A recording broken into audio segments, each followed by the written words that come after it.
history has proven that Europe was once occupied by black-skinned people who brought the concept of religion, government, king, queen, agriculture, medicine, science, and the fine arts to the continent.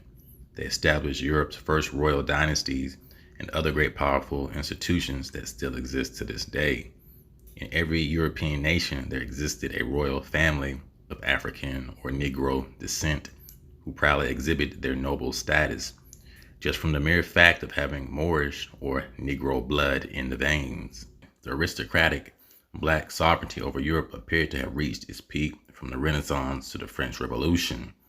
The colored world had strategically controlled the highest echelons and liaisons of every European society. Their dark complexion automatically guaranteed them Europe's highest privileges, whereas being so-called white was just the opposite, causing much suffering, humiliation, and deprivation. So we have Queen Elizabeth I, a so-called black woman, member of the Tudor family dynasty, Welsh kings. We know that Elizabeth I was a Protestant, second daughter of Henry VIII and Anne Boleyn. She succeeded her scornful, half dark-skinned Spanish sister Mary I, which we get Bloody Mary from, in AD 1558.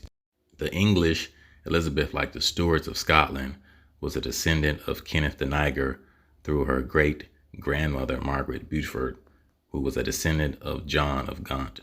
John of Gaunt was of Kenneth the Niger's lineage, and the son of the dark-skinned Philippa of Hainault, the queen of the dark-complected Edward III. Queen Elizabeth was not a pale woman. However, when people saw her, they only witnessed the makeup she wore. Without having the understanding, she dyed her face white with a solution to appear usually pale. The beautiful black-eyed queen was tall, thin, with a small face, long hook nose, high cheekbones, pointed chin, small waist, a tiny chest, and hands like her black-skinned mother, Anne Boleyn. So we know in the scripture it says there's nothing new under the sun. In many cases, certain lead white paints were used to bleach a black or brown skin brighter. This was widely practiced during the Renaissance by Queen Elizabeth I and Catherine de' Medici of France, who was of the African descent. Cosmetic makeup was called Spirit of Saturn, a solution made up of lead, zinc, eggs, powdered eggshells, alum, borax, and poppy seeds, which was made her face a luminous white. The lotion could cause baldness, lead poisoning, and even death. Elizabeth was a redhead, wig, black-skinned woman who resembled the black, Negro, dark-skinned blonde, and redhead aboriginals of Australia. Red hair is also found among some unmixed Africans. There are a lot of kinky red-headed people living in Ireland and Scotland. The same holds true for many blacks living in America. And I have a aunt, she's a redhead as well. My grandma had 12 children. So our genes are very adventurous, I like to say. We all come in different shades and colors. So a lot of the black families that ruled during Europe during the Middle Ages were so-called black people. They believed to be living in the times of Isaiah chapter 45 and 17. But Israel shall be saved in the Lord with an everlasting salvation. Ye shall not be ashamed nor confounded, world without end. The kings and families of England, Norway, Scotland, Finland, Germany, Denmark, France, Portugal, Spain, Italy, Hungary, Russia, they all intermixed because they all knew they were the same people, same stock or phenotypes. They all intermarried. They all knew they were related.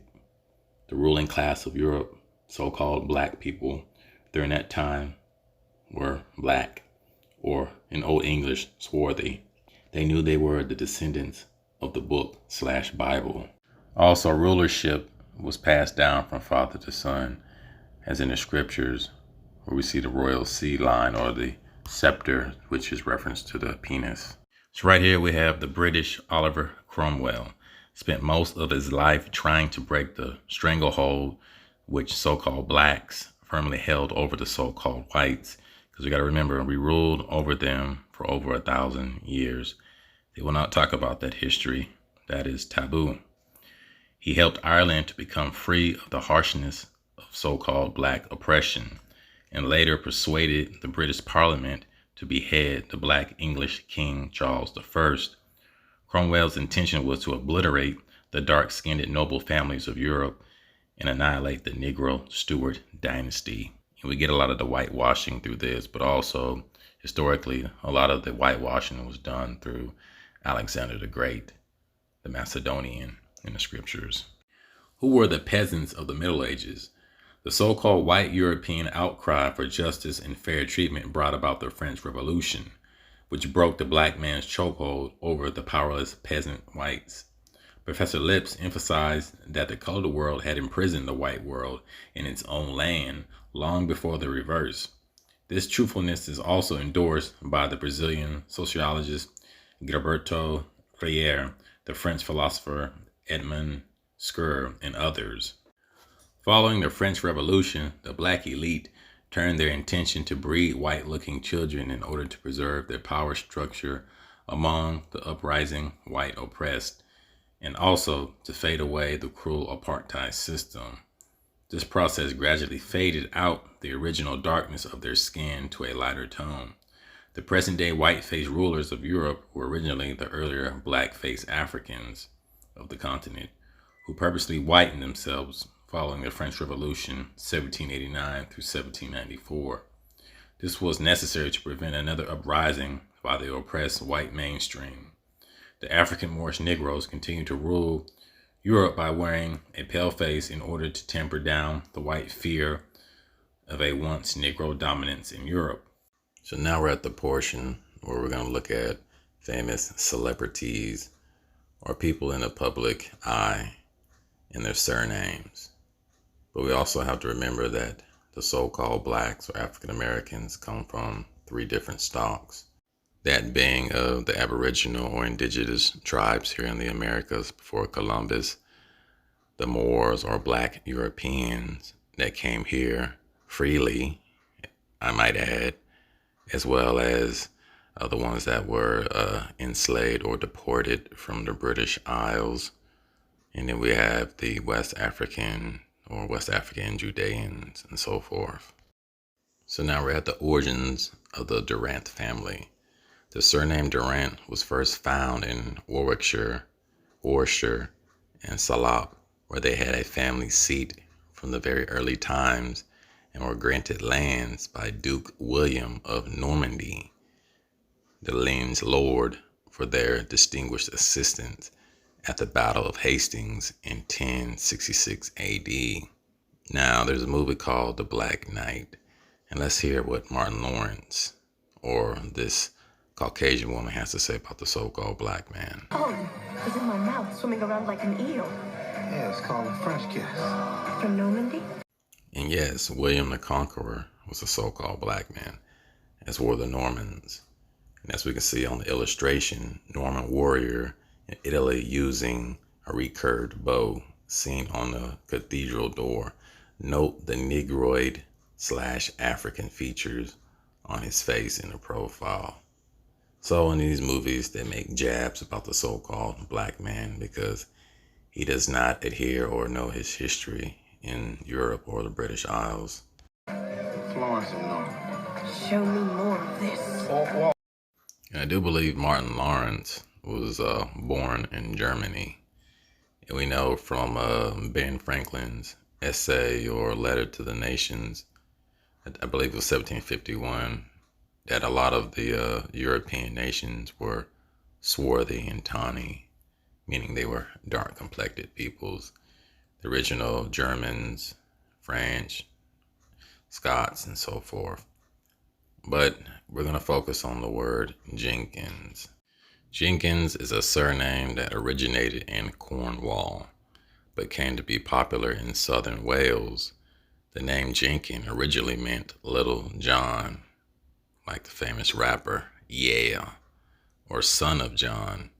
The kin portion is of Dutch or Danish origin, which then gained a certain popularity in England. So now we're going to go into the book, Origin of the Anglo-Saxon Race, a study of the settlement of the English and tribal origin of the Old English people. So we're at page 221, and it states at the bottom of the paragraph, of all the southwestern counties, Devonshire and Cornwall afford perhaps the best example of the blending of the Teutonic and Celtic races. Herefordshire and Shropshire afford similar examples on the border of Wales. The old Cornish people differed from the Welsh in being probably of a darker complexion, owing to their descent more largely from an ancient darker stock. So the notion that so-called blacks or African Americans got their last names or surnames from Caucasians is a narrative, and it's completely false. Because when you look up the etymology or you look up the words like Jenkins, Brown, Johnson, Washington, Robinson, and so forth, you come to find out that a lot of these surnames come from the British Isles. Now, a lot of times in the public fool's education system, they equate black or so-called black to just slavery and so-called white to slave masters.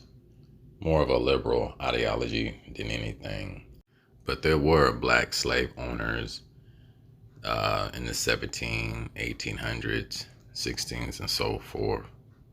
So the notion that, slavery was just based on color is a misnomer. And there's certain books out there that attest where you can find census records or federal records of black slave owners or black slave masters. And me personally, I don't get caught up into the talks of reparations. In my mind, or the way I view history or look at it from a logical point of view, is that not every so-called black person was enslaved. Like you've seen in the book previously, you had black slave owners and black slave masters. That may trigger a lot of so-called black people who are Pan-Africanism or pro-black or whatnot, but it's just a hard truth, a hard pill to swallow. The truth divides people. It does not bring them together.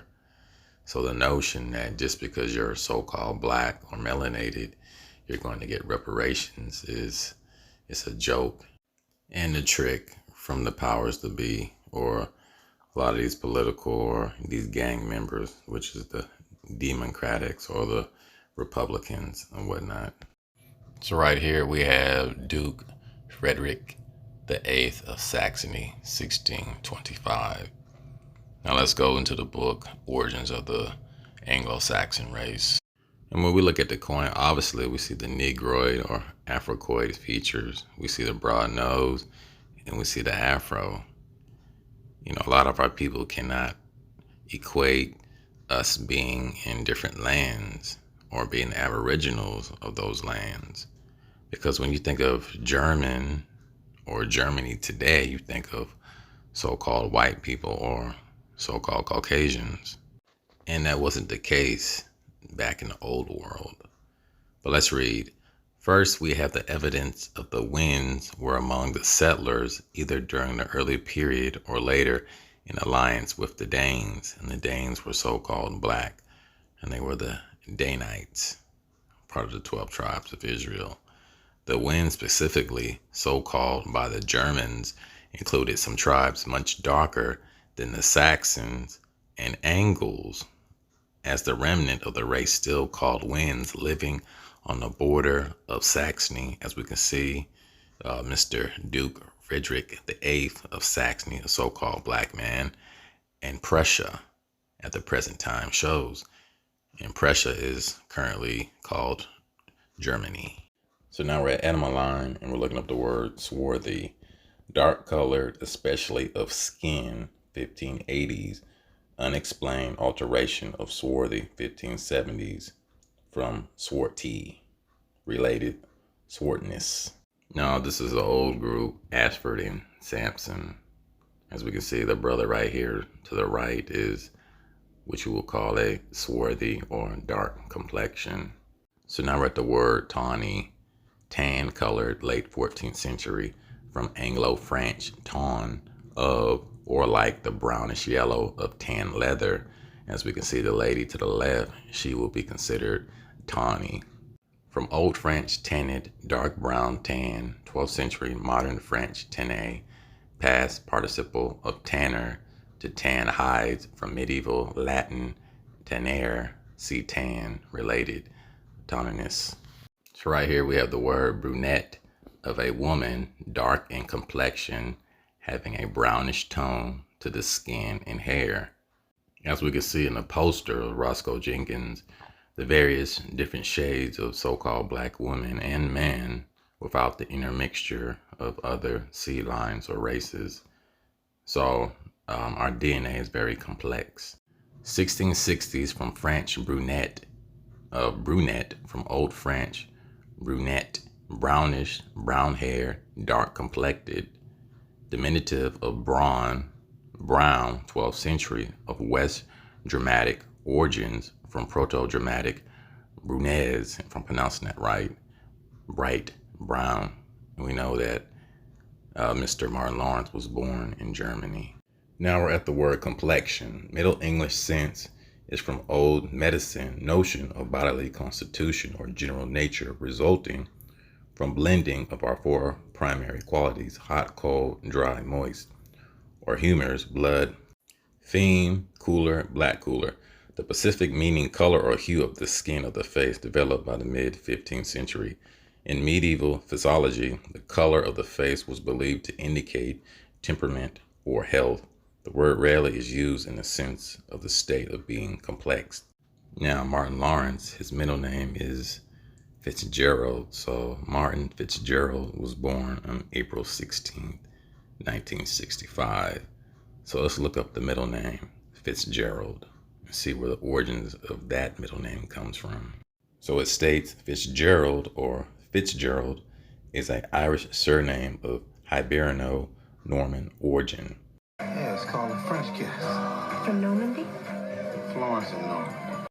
It is a patronymic derived from the prefix "phys," from the Latin "philus" plus Gerald, thus meaning son of Gerald.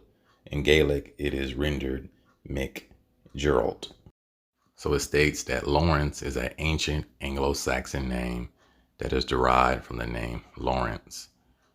Now the book Ancient and Modern Britons, Volume 1, with David McRitchie, he gives the insights of these ancient races, which were so-called black people, which will be described as swarthy or tawny in those British Isles and certain parts of Europe, France, Germany, and so forth. Anything denotes to ancient is aboriginal or people of color. This name is termed derived from Latin name Laurentinus, which literally means man from Laurentum, a town in Italy named for its laurels or bay trees. The popularity of this name in medieval Europe is due to the exploits of a saint who was martyred at Rome in the 3rd century. So now we have Elizabeth of Bohemia, 1596 through 1662, daughter of King James VI of Scotland and the first of England and Ireland, Mother Anne of Denmark, the wife of Frederick V, Elector Palatine, the Holy Roman Empire, which was led by so-called black people, briefly Queen of Bohemia. Due to her husband's short reign in Bohemia, Elizabeth is often referred to as the Winter Queen. With the demise of the Stuart dynasty in 1714, her descendants, the Hanover rulers, succeeded the British throne. So now we're back at the book, The Origin of the Anglo-Saxon Race. Continuing on the last paragraph, it states, they are the darkest people in northern Germany, according to the official census. From 26 to 29% of the children of the Wendish district of Lucia, south of Dresden, were shown by the census to be brunettes. Keyword census to be brunettes. Notwithstanding the mixture going on along this borderland since the dawn of history. All of the Slav nations are not dark. I believe 99.9% of the Slavs were Caucasian or so-called white people. Some are as fair as the Scandinavians, while others, such as the Wends and the Czechs of Bohemia, are dark. So letting you know that the Wends, the Czechs, and Bohemians what they call Germany, used to be called Prussia, were so-called black people.